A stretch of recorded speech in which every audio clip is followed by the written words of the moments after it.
Bismillahirrahmanirrahim. Assalamualaikum warahmatullahi wabarakatuh.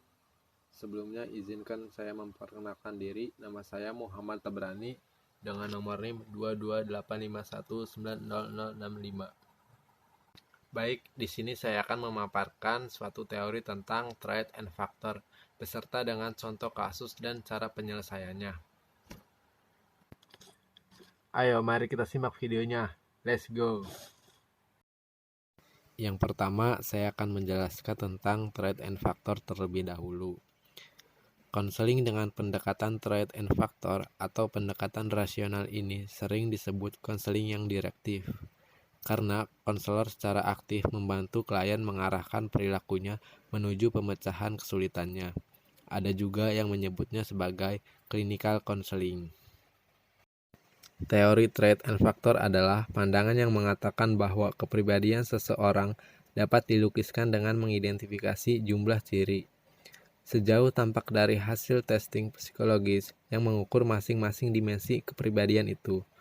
Konseling trade and factor berpegang pada pandangan yang sama dan menggunakan tes-tes psikologis untuk menganalisis atau mendiagnosis seseorang mengenai ciri-ciri, dimensi, atau aspek kepribadian tertentu yang diketahui mempunyai relevansi terhadap keberhasilan atau kegagalan seseorang dalam jabatan dan mengikuti suatu program studi. Tujuan konseling trade and factor adalah yang pertama, membantu individu mencapai perkembangan kesempurnaan berbagai aspek kehidupan manusia. Yang kedua, membantu individu dalam memperoleh kemajuan, memahami dan mengelola diri dengan cara membantunya menilai kekuatan dan kelemahan diri dalam kegiatan dengan perubahan kemajuan, tujuan-tujuan hidup, dan karir.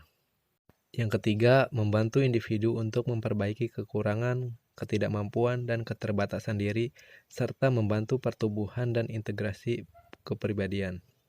Dan yang terakhir, mengubah sifat-sifat subjektif dan kesalahan dalam penilaian diri dengan menggunakan metode ilmiah. Nah, kasus yang akan saya bahas adalah menangani masalah siswa yang kesulitan menentukan karir masa depannya. Salah satu contohnya adalah di SMA Negeri 2 Magetan. Masalah umum yang dihadapi oleh siswa tersebut adalah tentang kebingungan dalam memilih jurusan dan kebingungan dalam mengenal minat, bakat, dan kemampuan yang dimiliki serta kurangnya pemahaman yang mantap mengenai program studi yang akan dimasukinya. Kesulitan dalam menentukan langkah yang akan dilakukan pada saat penentuan jurusan saat kenaikan kelas 11. Oh ya, izin minum sebentar ya, biar nggak seret. Salah. Iya, lupa ya. Oh iya, tonton sampai habis ya, biar lebih paham juga. Sebelum beralih ke tahap-tahap konseling trade and factor, saya akan memberitahu permasalahan-permasalahan ini sesuai dengan masalah dalam pembuatan keputusan karir yang dipaparkan oleh Williamson.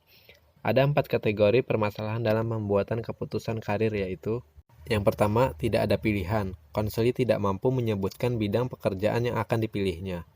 Yang kedua, ketidakpastian pilihan. Konseli ragu atas pilihan karir yang telah ada di pikirannya. Yang ketiga, pilihan tidak bijaksana. Konseli memilih karir yang tidak sesuai dengan bakat dan minatnya. Dan yang terakhir, keempat, ketidaksesuaian antara minat dan bakat. Nah, selanjutnya saya akan menjelaskan tentang tahap-tahap konseling trade and factor. Konseling trade and factor memiliki 6 tahap dalam prosesnya, yaitu analisis. Analisis merupakan langkah mengumpulkan informasi tentang diri klien beserta latar belakangnya. Dan yang kedua ada sintesis.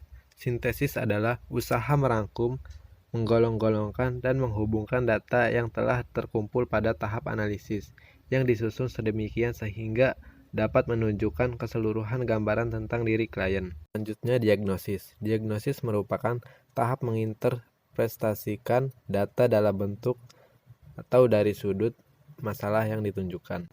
Sedangkan untuk prognosis ini bersangkutan dengan upaya memprediksi kemungkinan-kemungkinan yang akan terjadi berdasarkan data yang ada sekarang. Kelima, konseling atau treatment. Dalam konseling, konselor membantu klien untuk menemukan sumber-sumber pada dirinya.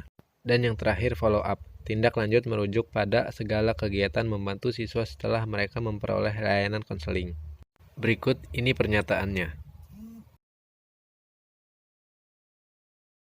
Terima kasih sudah menonton. Wassalamualaikum warahmatullahi wabarakatuh.